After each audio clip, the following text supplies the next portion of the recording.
আমরা আজকে পড়া শুরু করতেছি। আমরা পড়বো, তোমরা বোর্ডে দেখতেছো ডিএনএ। আমি কি লিখছি এখানে? DNA replication. রেপ্লিকেশন বাংলা হইতেছে অনুলিপন। অনুলিপন। এটার আরেকটা বাংলা হইতেছে প্রতিলিপন। প্রতিলিপন। তা দেখো, বাংলায় কিন্তু অনেকগুলো নাম, কিন্তু ইংলিশের মধ্যে একটা নাম ডিএনএ রেপ্লিকেশন। তো আমরা এই প্রশ্নটার পুরো উত্তরটা আমরা আজকে দেওয়ার চেষ্টা করব, যে এটা পরীক্ষার মধ্যে যদি আসে। পরীক্ষাতে তো এইভাবে আসবে না যে ডিএনএ রেপ্লিকেশন বর্ণনা করে, এইভাবে তো আর আসবে না। সৃজনশীল প্রশ্ন তোমার উদ্দীপকটা বুঝাই দিবে যে এটা ছিল ডিএনএ অণু। দ্বিসূত্রক পেঁচানো সুতার মতো একটা গঠন, পরে বললো যে এটা কিভাবে তৈরি হয়। তখন তুমি বুঝবা যে ডিএনএ এর অনুলিপনটাই চাইতেছে, তৈরি হওয়ার প্রক্রিয়া, ডিএনএ থেকে ডিএনএ সৃষ্টির প্রক্রিয়া। তাহলে আমরা বুঝবো এটা কি প্রশ্ন। এটা হচ্ছে সেই অনুলিপন। খুবই ইম্পর্টেন্ট একটা প্রশ্ন, অনেকবার বোর্ড পরীক্ষাতে আসছে। আর আমাদের বইয়ের মধ্যে দেখবে এটাকে অনেক বড় করছে, বিশাল বড় করে রাখছে, চিত্রই কয়েকটা করে এঁকে রাখছে। এখন তুমি কোন ফিগারটা আঁকবা, কেমনে আঁকবা, এটা আমি দেখাই দিব। তো তোমার এটা 4 নাম্বার, সর্বোচ্চ নাম্বার কত থাকবে? 4 নাম্বার। উচ্চতর দক্ষতামূলক প্রশ্ন যদি হয়েও আসে, এটা 4 নাম্বার থাকবে। তো এই 4 নাম্বারের জন্য তুমি কতটুকু লিখবা, এটাই কিন্তু আমি এখানে আলোচনা করব। ফিগার কোনটা আঁকবা, বইয়ে দেখবো কয়েক টাইপের ফিগার আছে। এই ফিগারটা আমি যেটা বোর্ডে আঁকছি এটা আঁকবা। এটা কেমনে আঁকতে হয় আমি পরে আবার আঁকবো এটাকে। তুমি যে আজকে ভালো করে ক্লাসটা করো এবং খাতার মধ্যে সুন্দর করে নোট করবা, দেখবা তোমার এই প্রশ্নের উত্তরটাই তোমার হয়ে গেছে। দেখা যায় পরে প্রশ্নের উত্তরটা গুছানো থাকে না, এই জন্য স্টুডেন্টরা আনসার করতে পারে না। আর একটা কথা হইতেছে, তুমি এখানে আমি যেভাবে বলতেছি, যা বলতেছি ভালো করে বুঝবা, তারপরে কিন্তু এটা মুখস্থ করতে হবে। কারণ তুমি এখানে বানায় লিখতে পারবে না, তুমি নিজের মতো করে লিখবা, নিজের ভাষায় লিখবা, হবে না। কিন্তু তুমি দেখবা যে কোনো না কোনো জায়গায় তোমার প্যাচ লাগবে এটার মধ্যে, কারণ অনেক অনেক ইনফরমেশন আছে, কোনটার পরে কোন তথ্যটা আসবে। এই জন্য ভালো করে আত্মস্থ করবা এই প্রশ্নটা। তো আমরা শুরু করি ডিএনএ অনুলিপন। তো সংজ্ঞা, আমরা প্রথমে একটা সংজ্ঞা থেকে শুরু করব।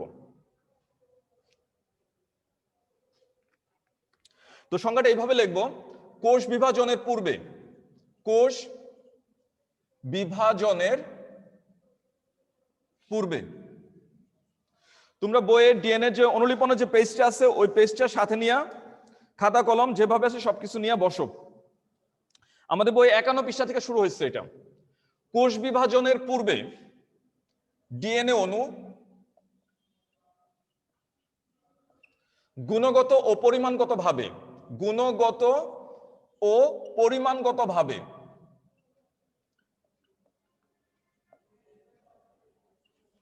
দ্বিগুণ হওয়া প্রয়োজন। কি হইতে হয়? দ্বিগুণ হওয়া প্রয়োজন। এইভাবে আমরা শুরু করতেছি, এটা স্টার্টিং দিলাম এইভাবে, যে গুণগত এবং পরিমাণগতভাবে ডিএনএ অণুর দ্বিগুণ হওয়া প্রয়োজন। কোষ বিভাজনের আগে কিন্তু সবকিছুরই দ্বিগুণ হইতে হয়। মনে করো কোষ বিভাজিত হয়ে 2টা কোষ হবে, তাহলে নিউক্লিয়াসটাও বিভাজিত হবে, নিউক্লিয়াসের দ্বিগুণ হইতে হবে। সাইটোপ্লাজমিক অঙ্গাণু, সাইটোপ্লাজম সবকিছুরই কিন্তু বিভাজন প্রয়োজন, এবং সবগুলা বিভাজন করে দ্বিগুণ হয়ে পরে কিন্তু কোষটা মাঝখানে বিভাজিত হয়। তো দেখা যায় এরকম ডিএনএ অণুরও কি করতে হয়? গুণগত এবং পরিমাণগতভাবে দ্বিগুণ হওয়া প্রয়োজন। এইভাবে শুরু করতেছো। পরে কিভাবে বলবা? আসল সংজ্ঞাটা হচ্ছে এটা, যে একটি দ্বিসূত্রক, একটি দ্বিসূত্রক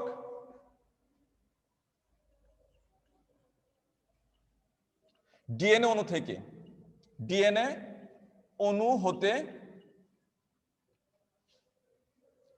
দুটি ডিএনএ অণু, দুইটা ডিএনএ অণু সৃষ্টির প্রক্রিয়ায় কি বলতেছি? ডিএনএ অনুলিপন। ডিএনএ অনুলিপন। একটি দ্বিসূত্রক ডিএনএ থেকে দুইটা ডিএনএ অণু, মানে দুইটা দ্বিসূত্রক ডিএনএ অণু। উপরের দিকে খেয়াল করো, এটা একটা ডিএনএ অণু ছিল, এবং নিচের দিকে আমরা দেখতেছি নতুন করে দুইটা ডিএনএ হয়ে গেছে। এরকম দুইটা ডিএনএ সৃষ্টির এই প্রক্রিয়াকে আমরা বলতেছি ডিএনএ অনুলিপন। তাহলে প্রথম আমরা কি করলাম? একটা সংজ্ঞা দিলাম, ডিএনএ অনুলিপনটা কি। এখন আমরা আরেকটু তথ্য জানি। ইহা কোষ বিভাজনের, ইহা কোষ বিভাজনের, কোষ বিভাজন যে হয় তোমরা দ্বিতীয় অধ্যায়ও পড়বা, কোষ বিভাজন সম্পর্কে আলোচনা করা হয়েছে। ইহা কোষ বিভাজনের ইন্টারফেস, 9-10 পড়ছো কিন্তু। ইন্টারফেস, কোষ বিভাজনের পর কোষ একটা সময় প্রস্তুতি নেয়, পরবর্তী বিভাজনের জন্য প্রস্তুতি নিতে থাকে, আর এই প্রস্তুতিমূলক সময়টাকে আমরা কি বলি? ইন্টারফেস। ইন্টারফেস এর গ্যাপ 1 ও গ্যাপ 2, সংক্ষেপে বলতেছি G1 ও G2। তোমার বইয়ে দ্বিতীয় অধ্যায় পাবা এই অংশগুলা, যে কোষ সামান্য সময় বিশ্রাম নেয়, এটাকে আমরা বলি বিরাম 1 বা গ্যাপ 1। আবার কোষ বিভাজনের ঠিক আগ মুহূর্তেও কোষটা বিশ্রাম নেয়, এটাকে আমরা বলি গ্যাপ 2। এর মধ্যবর্তী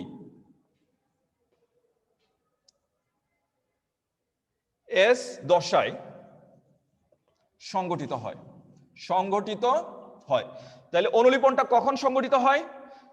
কোষ বিভাজনের ইন্টারফেস, এই ইন্টারফেসের মধ্যে আমরা দেখতেছি গ্যাপ 1 আর গ্যাপ 2 এর মধ্যবর্তী একটা সময় আছে, যাকে আমরা বলি এস দশা। এস এর পূর্ণরূপ হইতেছে সিনথেসিস। এই সিনথেসিস দশায় ডিএনএ অনুলিপন সম্পন্ন হয়। তো আমরা প্রথম কি জানলাম? আমরা সংজ্ঞা জানলাম, ডিএনএ অনুলিপন কাকে বলে। তারপরে আমরা জানলাম এটা কখন হয়, এটা জানলাম। এবার আমরা জানবো আরো কিছু তথ্য।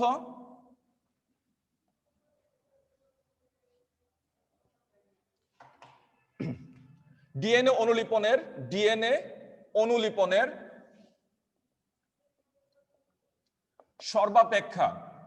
সর্বাপেক্ষা গ্রহণযোগ্য মতবাদ। দেখো, ডিএনএ কিন্তু আমরা যখন গঠন পড়ছি তখন কিন্তু একটা মডেল পড়ছি, ডাবল হেলিক্স মডেল। আর এই মডেলের প্রবক্তা ছিলেন দুজন বিজ্ঞানী, ওয়াটসন, আরেকজন ছিলেন ক্রিক। তো দেখো, ডিএনএ কিন্তু আমরা ভালো করে ক্লিয়ারলি দেখতে পারি নাই, এই জন্য বিজ্ঞানীরা কিন্তু মডেল দিচ্ছেন, মডেল উপস্থাপন করছেন। আর ডিএনএ কেমনে তৈরি হয়েছে এটা আরো অসম্ভব দেখা, এই জন্য বিজ্ঞানীরা বিভিন্ন সময় বিভিন্ন মডেল বা বিভিন্ন হাইপোথিসিস, বিভিন্ন ধারণা উপস্থাপন করছেন। এর মধ্যে সবচেয়ে গ্রহণযোগ্য মতবাদ বা ধারণা হলো, সবচেয়ে গ্রহণযোগ্য মতবাদ হলো অর্ধ সংরক্ষণশীল মতবাদ। তোমার বইয়ের মধ্যে দেখবা 51 পৃষ্ঠার মধ্যে 3টা মতবাদ দেওয়া আছে: অর্ধ সংরক্ষণশীল, বিচ্ছুরণশীল। এর মধ্যে সবচেয়ে গ্রহণযোগ্য মতবাদ হচ্ছে এই অর্ধ সংরক্ষণশীল মতবাদ, সবচেয়ে গ্রহণযোগ্য মতবাদ। আর এই মতবাদের প্রবক্তা হলেন দুজন বিজ্ঞানী। এই মতবাদের প্রবক্তা ছিলেন দুজন বিজ্ঞানী, একজনের নাম হচ্ছে মেসেলসন, আরেকজনের নাম হচ্ছে স্ট্রাহল। এই দুজন বিজ্ঞানী এই ডিএনএ অনুর মতবাদটা দিচ্ছেন। কত সালে দিচ্ছেন? তারা এই মতবাদটা দিচ্ছেন 1958 সালে, এবং পরবর্তীতে এটার জন্য তারা নোবেল পাইছেন। তো আমরা, এই ছিল আমাদের প্রাথমিক আলোচনা। প্রথম কি জানছি? অনুলিপন কাকে বলে। তারপরে কি জানছি? এটা কখন সংগঠিত হয়। তারপরে কি জানছি? যে এটা কি প্রক্রিয়ায় সম্পন্ন হয়। মতবাদটা কি বলছি? এটা অর্ধ সংরক্ষণশীল মতবাদ। শেষে কি বললাম? যে এই মতবাদটা কে দিচ্ছেন? এই মতবাদটা দিচ্ছেন দুজন বিজ্ঞানী, একজন হচ্ছে মেসেলসন, আরেকজন হচ্ছে বিজ্ঞানী স্ট্রাহল। এই ধারণাটুকু তোমাদের থাকতে হবে প্রথম শুরু করতে গেলে। এবার আসো আমরা পুরো প্রশ্নতে যাই। আগেই বলছি আমাদের বই কিন্তু এটাকে অনেক বড় করছে। এটাকে আমরা নিজের পরীক্ষার জন্য যে সময় উপযোগী এবং যে মার্কস আমাদের থাকবে, মার্কস উপযোগী আমরা এখানে লেখার চেষ্টা করব। আমাদের বইয়ে যে উত্তরটা সেটা অনেক বড় হয়ে গেছে গা। এখান থেকে আমরা গুছায়া একদম মেইন পয়েন্ট কথাগুলা, যে চৌম্বক যে কথাগুলো আছে, আমরা ওই কথাগুলো এখানে দেওয়ার চেষ্টা করব। তো আমরা এখানে কিন্তু পয়েন্টস করব, বিভিন্ন পয়েন্টের আলোকে আমরা এই ব্যাখ্যাগুলো করব।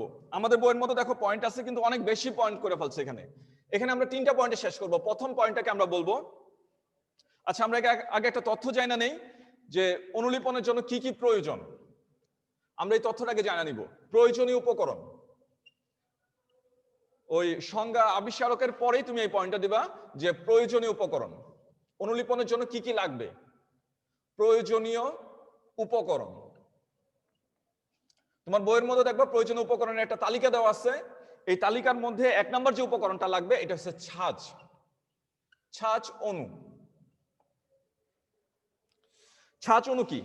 এখানে যে পুরাতন মাতৃসূত্রক যে ছিল, এই যে আমি ডট দিয়ে কালো করে দিতেছি, এটা ছিল মাতৃসূত্রক। এটা হচ্ছে মাতৃসূত্রক। আর আমি বোর্ডের মধ্যে দেখা যাইতেছে কিনা আমি জানি না, এই লাল করে দিছি অংশটা, এটা হচ্ছে নতুন সূত্রক। এই সূত্রকটা নতুন করে সৃষ্টি হয়েছে। তো পুরাতন যে সূত্রকটা ছিল এটাকে আমরা বলতেছি মাতৃসূত্রক। আর এই মাতৃসূত্রকটাই হইতেছে এক্ষেত্রে ছাঁচ অণু। মানে ডিএনএটা কাকে দেখে হইতেছে? ডিএনএ একটা ছাঁচ অনুসারে হইতেছে। আর সেই ছাঁচ অণু কোনটা? এটা হচ্ছে মাতৃসূত্রক। তোমরা ছাঁচ সম্পর্কে জানো, ছাঁচ হচ্ছে একটা কাঠামো যার উপর ভিত্তি করে আমরা কোনো একটা বস্তুর একটা শেপ বা আকৃতি প্রদান করি। মনে করো ইট তৈরি করতে গেলেও দেখা যায় একটা ছাঁচের উপরে আমরা নরম কাদামাটি রাখি, ফলে দেখা যায় ইটটা সেই ইটের মধ্যে যে কাদামাটিটা থাকে সেই ইটের আকৃতি রূপ ধারণ করে। তো এই যে কাঠের যে একটা কাঠামো, এটাকে আমরা কি বলি? ছাঁচ বলি, যা ইট তৈরিতে ব্যবহৃত হয়। এছাড়া দেখবা ছাঁচের পিঠা আছে, ওই পিঠা তৈরি করতে গেলেও ছাঁচ লাগে। তো এই ছাঁচ হইতেছে কি? এখানে হচ্ছে মাতৃসূত্রকটাই হইতেছে সেই ছাঁচ অণু। 2 নাম্বার লাগবে ডিএনএর যে মূল একক। আমরা ওইদিন পড়ছি যে ডিএনএর মূল এককটা কি? এই মূল এককটা হচ্ছে নিউক্লিওটাইড। তাহলে কি লাগবে? লাগবে অসংখ্য নিউক্লিওটাইড ফসফেট। নিউক্লিওটাইড ফসফেট কি লাগতেছে? অসংখ্য নিউক্লিওটাইড ফসফেট লাগবে। এই নিউক্লিওটাইড ফসফেট গুলা কি কি হইতে পারে? এই নিউক্লিওটাইড ফসফেট হতে পারে এটিপি, এটা একটা নিউক্লিওটাইড ফসফেট। এটা হতে পারে জিটিপি, সিটিপি, তারপরে টিটিপি। এটার মধ্যে যেহেতু সুগার হিসেবে ডিঅক্সিরাইবোজ সুগার ব্যবহৃত হয়, এই জন্য একটা সি, ডি এটিপি, ডিজিটিপি, ডিসিটিপি, এইভাবে লিখতেছি। আগে ডি দিয়ে নিতেছি। ডি মানে ডিঅক্সিরাইবোজ সুগার এর এটিপি। জিটিপি মানে ডিজিটিপি মানে ডিঅক্সিরাইবোজ সুগারের জিটিপি, গুয়ানিন ট্রাইফসফেট। এইভাবে আমরা বলতেছি কি লাগবে? অসংখ্য নিউক্লিওটাইড ফসফেট লাগবে। 3 নাম্বার কি লাগবে? 3 নম্বরে লাগবে বন্ড সৃষ্টির এনার্জি। বন্ড সৃষ্টি করতে যে শক্তিটা লাগে সেই শক্তি লাগবে, এনার্জি লাগবে। আর 4 নাম্বার কি লাগবে? 4 নম্বরে লাগবে এনজাইম লাগবে। ও কি লাগবে? কো এনজাইম লাগবে। কো এনজাইম, এই 4টা জিনিস লাগবে। তো কয়েকটা এনজাইম কো এনজাইমের নাম দিয়ে দাও, যেমন হেলিকেজ, লাইগেজ, পলিমারেজ, এরকম বিভিন্ন এনজাইম লাগবে। তাহলে এগুলো হচ্ছে কয়েকটা এনজাইমের নাম, এই ছিল আমাদের প্রাথমিক আলোচনা। তো বোর্ডে যে ফিগারটা আঁকছি, এই ফিগারটা আমি আরেকবার আঁকি, দেখো এটা কিভাবে আঁকছি।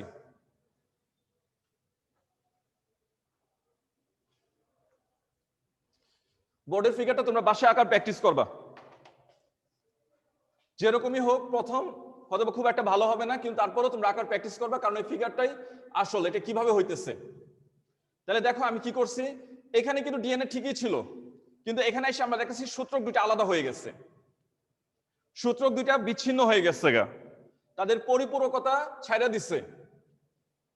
এই পর্যন্ত ঠিক ছিল, কিন্তু পরে আমরা দেখছি একটা সুতা এদিকে চলে আসছে, ডান দিকে চলে আসছে, আর একটা সুতা বাম দিকে চলে আসছে। এইটুকু ছিল মাতৃসূত্রক, এইটুকু ছিল মাতৃসূত্রক। তো আমরা এখানে মাতৃসূত্রকের মধ্যে নাইট্রোজেন বেস দেই, এখানে কিন্তু ইচ্ছা মতো, কোনো নিয়ম নাই কিন্তু। এবং বক্সের ভিতরে যে আমার 5 জোড়া বলছিলাম, এটাও কিন্তু মানতে হবে না। সি ট্রিপল বন্ড জি, এই সিজির পরে দেখো আবার আমি জিসি দিতেছি, কোনো অসুবিধা নাই। এখানে তুমি ইচ্ছা মতো দিবা। আবার কি দিব? A double bond T, C triple bond G. এখানে আবার দিতেছি এ ডাবল বন্ড টি, কিন্তু সি আর এই জি এর মধ্যে কোনো বন্ড দেই নেই, এখান থেকে বন্ড বিচ্ছিন্ন হয়ে গেছে। তারপরে কি আঁকছিলাম?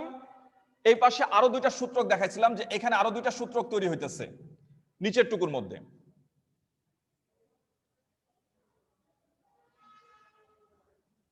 এই নিচের টুকুর মধ্যে আমি দেখছিলাম যে আরো 2টা সূত্রক তৈরি হইতেছে। এই ছিল।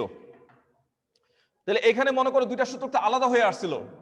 এখানে যদি এ ছিল ধরো মনে করো এখানে, তাহলে এখানে এই পাশে কি ছিল টি, এখানে সি ছিল, তো এই পাশে কি ছিল জি। এই দুইটা সূত্র তো পরস্পর থেকে আলাদা হয়ে আসছে। ধরে নিলাম এখানে সি ছিল, তাহলে এখানে কি ছিল জি, এখানে টি, তো এখানে কি ছিল এ। আর এটা নতুন করে আসছে, নতুন করে যখন আসছে এই এর দেখা কে আসছে টি আসছে, আর সি দেখা কে আসছে জি আসছে। তাহলে এখানেও একই হিসাব, এই পাশে বসায় দেই। এখন দেখো হিসাব কিন্তু পুরোপুরি মিলে গেছে গা। এখানে শুরু হয়েছে এটি দিয়া, এখানেও কিন্তু এটি, এখানেও সিজি, এখানেও সিজি, অর্থাৎ দুইটা সুতা একদম সম্পূর্ণ হুবহু একই রকমের হবে। দুইটা সুতা দেখা যাবে যে নতুন দুইটা সুতা হয়েছে, দুইটা দেখতে একদম হুবহু একই রকমের। আর যদি একরকম না হয় তাহলে বুঝবা তোমার ফিগারটা হয় নাই। এই জন্য এখানে খুব বেশি জটিল করার দরকার নাই, তুমি এটুকু বলে ছেড়া দিবা। এখানে আরো দুইটা দেখাইছি, নিচে দুইটা, ওই পাশেও দুইটা, দুইটা চারটা দেখাইছি, বা শেষ। এইটুকু হচ্ছে ডিএনএ আমার অনুলিপনের মূল চিত্র। এখানে আর বড় করার দরকার নাই। শেষে দেখাবা এই সূত্রকটা এদিকে বাড়তেছে, নতুন সূত্রক এই লাল সূত্রকটা, এই সূত্রকটাও এদিকে বাড়তেছে। কিন্তু এটা যদি আমি 3 ড্যাশ 5 ড্যাশ প্রান্ত ধরি, নিচে 3 ড্যাশ উপরে 5 ড্যাশ, এখানে উল্টা করে ধরবো, এখানে ধরবো 5 ড্যাশ, এখানে 3 ড্যাশ দেখাবো। বাস এইটুকু ছিল ফিগার।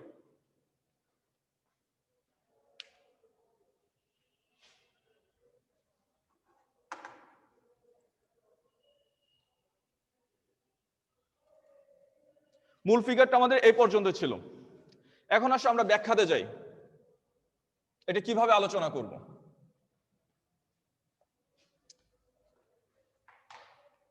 আমি যেভাবে লিখতেছি এইভাবে লেখার চেষ্টা করবা। প্রথম পয়েন্ট হইতেছে হাইড্রোজেন বন্ধনীর বিলুপ সাধন। বিলুপ সাধন,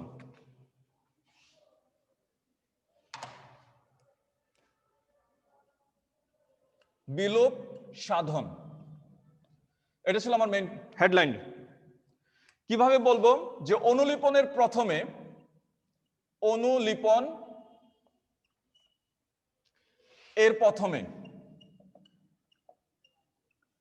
ডিএনএ অণুর আমরা জানি এক পাশে থাকে পিউরিন বেস, এক পাশে থাকে পাইরিমিডিন বেস। পিউরিন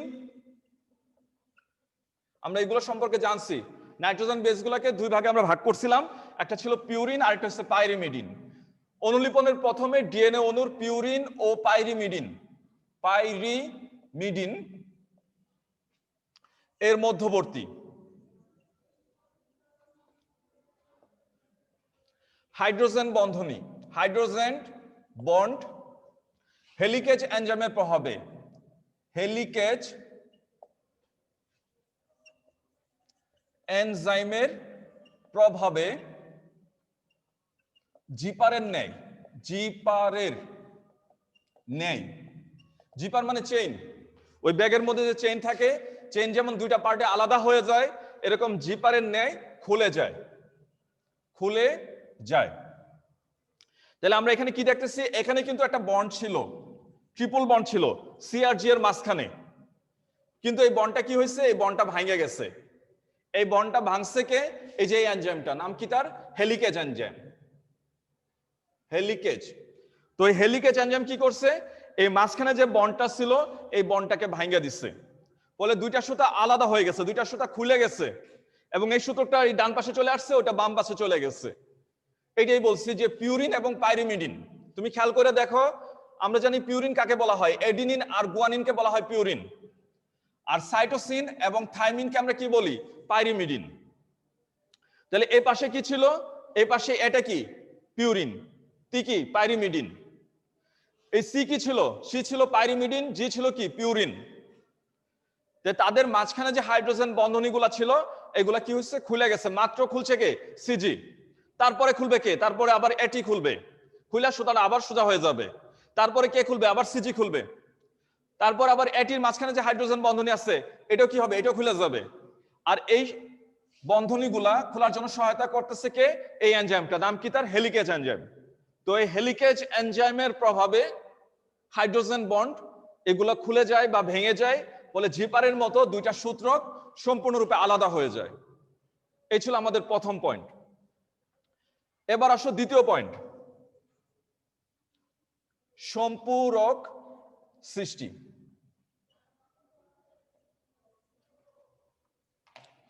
সম্পূরক সৃষ্টি কিভাবে লিখবো? ডিএনএ পলিমারেজ, ডিএনএ পলিমারেজ এটা একটা এনজাইম। ডিএনএ পলিমারেজ এনজাইমের প্রভাবে, এনজাইমের প্রভাবে কোষের কোথাও না কোথাও ডিএনএ সৃষ্টির তিনটা উপাদান থাকে। ডিএনএ পলিমারেজ এনজাইমের প্রভাবে কোষের নিউক্লিওটাইড, নিউক্লিওটাইড পোল বা ভান্ডার, কোষের কোথাও না কোথাও নিউক্লিওটাইডের পোল থাকে, পোল বা ভান্ডার থাকে। এই পোল বা ভান্ডারের মধ্যে তোমরা জানবা তিনটা জিনিস থাকে। তিনটা জিনিসের মধ্যে কি আছে? একটা হচ্ছে সুগার। ডিএনএ যে সুগারটা লাগে আমরা জানি কি সুগার এটা? এই সুগারের নাম হচ্ছে ডিঅক্সিরাইবোজ সুগার। আর কি থাকে? নাইট্রোজেনাস বেস থাকে। ডিএনএ তৈরি হওয়ার জন্য কি লাগে? নাইট্রোজেনাস বেস লাগে।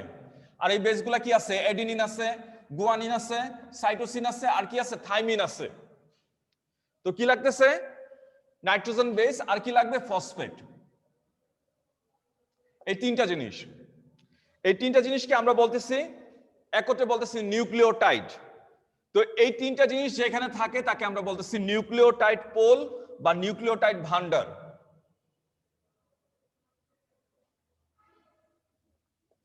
এই নিউক্লিওটাইড ভান্ডার থেকে পরিপূরক, পরিপূরক নিউক্লিওটাইড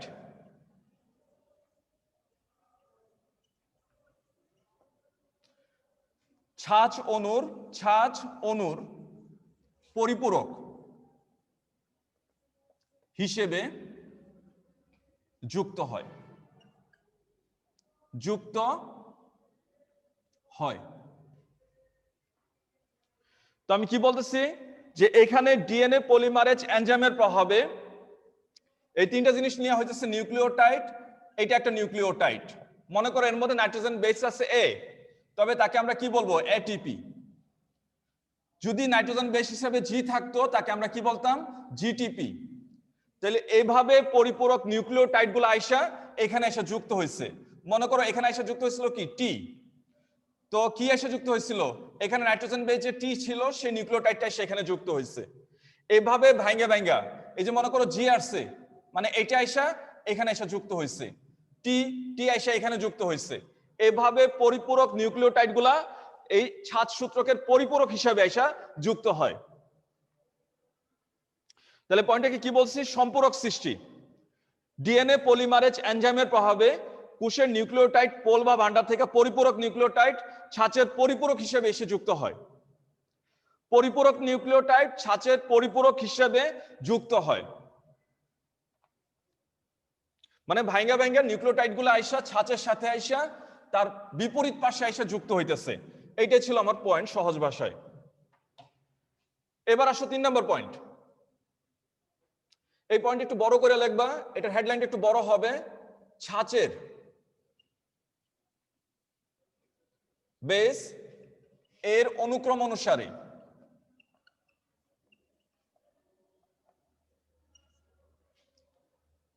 বেস এর বিন্যাস ও হাইড্রোজেন বন্ড সৃষ্টি। দেখো আমার মূল কথাগুলো কিন্তু হেডলাইনের মধ্যে আছে। ছাঁচের বেসের অনুক্রম অনুসারে বেসের বিন্যাস এবং হাইড্রোজেন বন্ডের সৃষ্টি। তাহলে আমরা কিভাবে বলতে পারি? নিজের ভাষায় বলি। ছাঁচে যদি, ছাঁচ অণুতে যদি এডিনিন থাকে,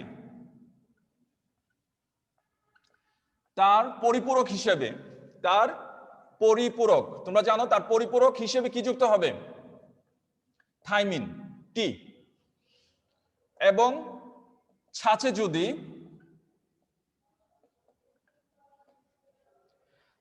সাইটোসিন থাকে, সাইটোসিন থাকে, তার পরিপূরক হিসেবে কি যুক্ত হবে? সি থাকলে তার পরিপূরক হিসেবে কি আসবো? জি, গুয়ানিন এসে যুক্ত হয়। তুমি এখানে পূর্ণ কথাই লিখবা, এ না লেখা তুমি অ্যাডিনিন লিখবা, পুরো কথাই লিখবা।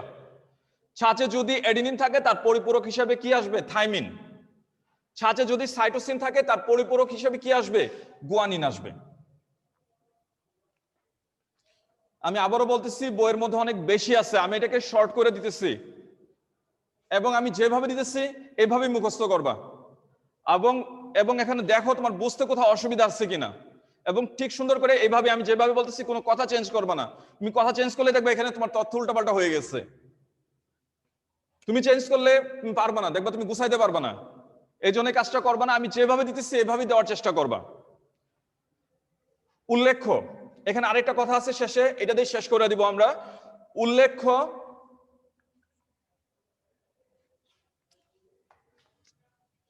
উল্লেখ্য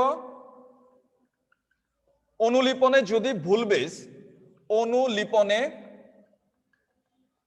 যদি কোনো ভুল বেস এসে যুক্ত হয়, দেখো এখানে তো ইচ্ছামতো ডিএনএ আসতেছিল, নতুন সূত্রকে মনে করো এখানে ভুল করিয়া টি চলে আসছে, এখানে সি এর পরিপূরক হিসাবে এখানে আসার কথা ছিল জি, কিন্তু ভুল করে কি চলে আসছে? টি চলে আসছে, ভুল বেস এসে যুক্ত হয়। তাহলে কি ঘটনা ঘটবে? একটা এনজাইম আছে ডিএনএ পলিমারেজ, এক্সোনিউক্লিয়েজ।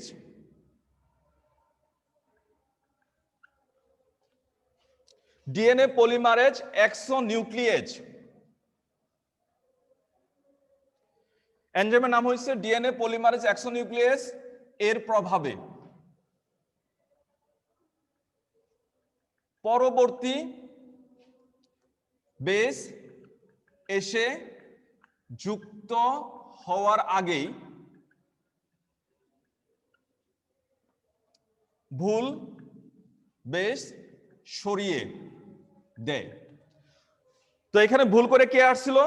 ভুল করে মনে করো এখানে সি এর সাথে টি চলে আসছিল, তো পরবর্তীতে আবার টিটা রেখে কে আসবে? এ আসবে, কিন্তু এর আগেই কাকে সরাই দিবে? এই টিটাকে সরাই দিয়ে এখানে কাকে বসায় দিবে?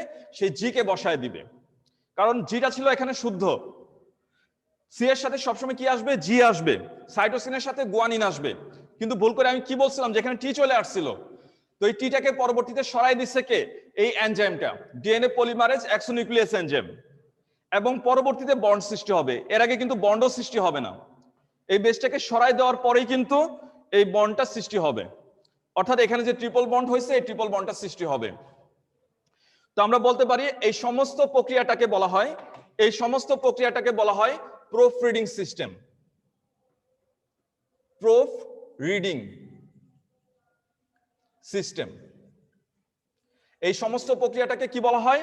Proof reading system. এবং এই এনজাইমটা, এই ডিএনএ পলিমারেজ এক্সোনিউক্লিয়াস এনজাইমটা এই সমস্ত প্রক্রিয়াটাকে মনিটরিং করে, তাকে পর্যবেক্ষণ করে, কোনো ভুল হইতেছে কিনা এটাকে সে নিয়ন্ত্রণ করে।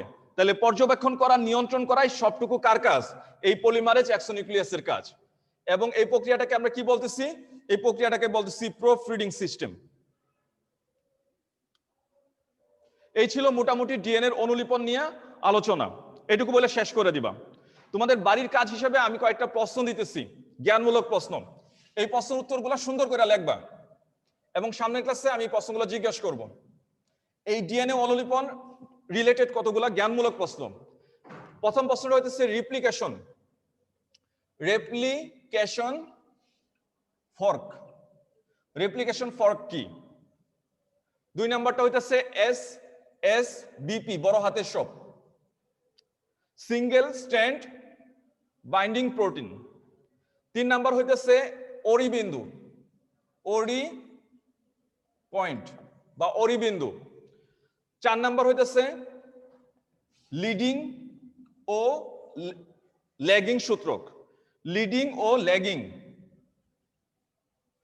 সূত্র। এই সবগুলা জ্ঞানমূলক হিসেবে লিখবা, আমি পরবর্তীতে জিজ্ঞাসা করব। 5 নাম্বার হইতেছে ওকাজাকি খন্ড। ওকাজাকি খন্ড, এই 5টা জ্ঞানমূলক প্রশ্ন তোমার বাড়ির পড়া, এই সবগুলা সম্পর্কে লিখবা। তারপরে যদি অসুবিধা হয় আমি তো আছি। এখন বলো, তোমাদের কোনো প্রশ্ন থাকলে বলো। প্রশ্ন? মাহবুবুল আলম হ্যান্ড রাইজ করছো, বলো। স্যার আমাদের কি এই চিত্র শিখতে হবে? হ্যাঁ অবশ্যই, কেন, চিত্র লাগবে তো। আচ্ছা, একটু কঠিন তো। কই কঠিন, আমি তোমার সামনে আঁকলাম, আমি জি বোর্ডে যারা স্যার। দেখাইতেছি, তোমার বইয়ে দেখো কত কঠিন ফিগার। ওই 52 পৃষ্ঠা কালার ফিগারটা দেখো, 53 পৃষ্ঠা দেখো, অনেক কঠিন ফিগার আছে, এর চেয়ে তো অনেক ইজি করে এঁকে দিচ্ছি। জি স্যার, জি স্যার। এটা শিখবা। ঠিক আছে স্যার। আসসালামু আলাইকুম। ওয়ালাইকুম আসসালাম। আকিফ, আকিফ হ্যান্ড রাইজ করছো, বলো। স্যার আসসালামু আলাইকুম। ওয়ালাইকুম আসসালাম। স্যার ডিএনএ অনুলিপন আর প্রতিলিপন তো স্যার একটাই। হ্যাঁ, অনুলিপন আর প্রতিলিপন একটাই, ইংলিশ হচ্ছে রেপ্লিকেশন। এখন স্যার মানে আপনি যেটা লিখে দিয়েছেন স্যার, এখানে তো স্যার ধাপে ধাপে লিখে দিয়েছে আর কি। হেলিগেজ এনজাইম আছে, পরে স্যার টোপো আইসোমারেজ আছে, আবার এসএসবিপি এগুলো আছে স্যার। এখন স্যার যেটা লিখছেন ওইটাই কি লিখবো স্যার? আমি তো মানে লেখে বললাম প্রতিলিপন তো, এটা অনেক বড় করা যায়, তোমার বইয়ে যেটা আছে 20 নাম্বারের উপযোগী। আমার যে জি স্যার। এনজাইমগুলো মেইন কাজে দিতেছে, আমি এটাকে খুব ইজি করে লিখে দিচ্ছি। তুমি চাইলে তো এটা বড় আচ্ছা, করতে মানে পারো, এটা বড় করতে পারো, নেট থেকে আরো ঘাইটা দেখবা, আরো পয়েন্টস আনতে পারো। লাভ নেই তো, আমার দরকার নেই, আমার সময় উপযোগী হবে না। তুমি দেখো আমি যে জি কথা স্যার, বলি জি স্যার। একদম তুমি আর সময় উপযোগী হবে এটা। আমি অনেক বেশি শিখলাম কিন্তু পরীক্ষার মধ্যে আমি আনসার করতে পারলাম না, লাভ আছে কিছু? এর চেয়ে আমাদের মূল জি স্যার, কথাগুলো দেয়া, আমি কিন্তু সবচেয়ে সংক্ষিপ্ত করে লিখে দিচ্ছি, তুমি মিলাই দেখো বইয়ে, সব কথাই কিন্তু আছে। অন্য এনজাইমগুলো ওইগুলো গৌণ এনজাইম, মেইন এনজাইমগুলো ছিল এইগুলো যেগুলো বলছি। তাহলে স্যার এই যে ওরি পয়েন্ট, লিডিং, ল্যাগিং এগুলো কি স্যার লিখবো না ভিতরে? না না, এগুলো লেখার দরকার নেই, এই তথ্যগুলো তুমি জ্ঞানমূলকের জন্য মনে রাখবা। ও আচ্ছা আচ্ছা। এগুলো আর কিন্তু স্যার বড় হয়ে ভিতরে যাবে, কি স্যার, পয়েন্টস অনেক বড় হয়ে যাবে। হ্যাঁ বুঝছি স্যার। স্যার ভিতরে কি স্যার এই যে এটিসিজি এগুলো কি স্যার মানে ইচ্ছা মতো লিখবো স্যার? হ্যাঁ, এগুলো মানে ইচ্ছা মতো লিখবা, ইচ্ছা মতো লিখবা, কিন্তু এর সাথে যেন টি থাকে, টি এর সাথে যেন এই থাকে, সি এর সাথে জি থাকবে, জি এর সাথে সি থাকবে, এটা উল্টাপাল্টা করা যাবে না। ভুল করে আসলেও এখানে পরবর্তী সময় এটা ঠিক করে দে। মানে স্যার এটা কি স্যার মানে মিনিমাম 3টা লিখবো না? হ্যাঁ, তিনটা লিখবা, কারণ আমার বেশি বড় করা তো দরকার নেই, আমরা তো ডিএনএর গঠন পড়তেছি না এখানে। হ্যাঁ, তবে এটা হিসাবটা ঠিক রাখা, এখানে যেন সিকোয়েন্সটা ঠিক থাকে। দেখো তোমার বইও কিন্তু এটা মানে নেয় পরে, কিন্তু আমার ডিএনএর গঠনের মধ্যে কিন্তু যেন ঠিকঠাক থাকে, এটা আমরা যেন একটু খেয়াল করি। সময় কম, স্যার আর কোনো প্রশ্ন রেপ্লিকেশন, থাকলে বলো। স্যার রেপ্লিকেশন ফর্কটা যদি স্যার একটু বুঝাই দিতেন স্যার। রেপ্লিকেশন ফর্ক হচ্ছে যে এই জায়গাটা, এই যে জায়গাটা যেখানে ওয়াই এর মতো একটা কাঠামো তৈরি হয়েছে, হেলিকেজ এনজাইম ভাঙার পরে যে একটা ওয়াই অক্ষরের মতো একটা কাঠামো সৃষ্টি হয়েছে, এটাকে বলা হয় রেপ্লিকেশন ফর্ক। আচ্ছা আচ্ছা। হ্যাঁ, তুমি স্যার ওকাজাকি, ওয়াই অক্ষরের মতো একটা কাঠামো সৃষ্টি হয়, এটাকে বলা হয় রেপ্লিকেশন ফর্ক। হ্যাঁ, পরে বলো, আরো কোনো প্রশ্ন থাকলে বলো।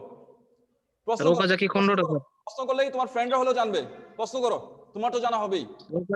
ওকাজাকি খন্ডটা স্যার একটু বুঝাই দিন স্যার। ওকাজাকি খণ্ডক হইতেছে, এটা সমর্থিত না কিন্তু, ওকাজাকি খণ্ডক হইতেছে যে এখানে দুইটা সূত্রক বাড়তে থাকে, একটা বাড়ে নিরবিচ্ছিন্ন ভাবে, একটা সূত্রক বাড়বে কিভাবে বলতেছো, যে নিরবিচ্ছিন্ন ভাবে, কোনো স্টপ হবে না। মনে করো এ আসছে, টি আসবে, সি আসছে, এখানে জি আসবে, জি আসছে, এখানে সি আসবে, এটার মধ্যে কোনো বাধা হবে না। কিন্তু আরেকটা সূত্রক এখানে কিছুটা হয়েছে, আবার মনে করো একটু গ্যাপ আছে, আবার হইতেছে, এখানে খণ্ড খণ্ডক হয়ে আসবে, তাহলে এই বৃদ্ধিটা নিরবিচ্ছিন্ন না, এখানে খণ্ড হয়ে আসতেছে, খণ্ড হয়ে টি আসতেছে, সি আসতেছে, মাঝখানে নাই, আবার একটা সময় একটু পরে আবার একটা আসবে, তাই এর গতিটা কিন্তু এত দ্রুত গতিতে হবে না, এটাকে আমরা বলতেছি ধীরগামী সূত্রক। আর এই ধীরগামী সূত্রকের এই প্রত্যেকটা খণ্ডককে বলা হয় ওকাজাকি খণ্ডক। তাহলে এটাকে আমরা বলতেছি কি, ল্যাগিং সূত্রক। এই ল্যাগিং সূত্রকের প্রত্যেকটা খণ্ডককে বলা হয় ওকাজাকি খণ্ডক। একজন জাপানিজ বিজ্ঞানী নামকরণ করছিলেন, তার নাম অনুসারে এটা হচ্ছে ওকাজাকি খণ্ডক। তাহলে কি স্যার এই যে মাঝখানের ফাঁকা জায়গাটা ওই ওকাজাকি খন্ড স্যার? এই যে এখানে যে ভাঙা ভাঙা যে আসতেছে খণ্ডকগুলা, এই খণ্ডকগুলা, এই নিউক্লিওটাইড গুলাকে আমরা বলতেছি আলাদা আলাদা করে ওকাজাকি খণ্ডক।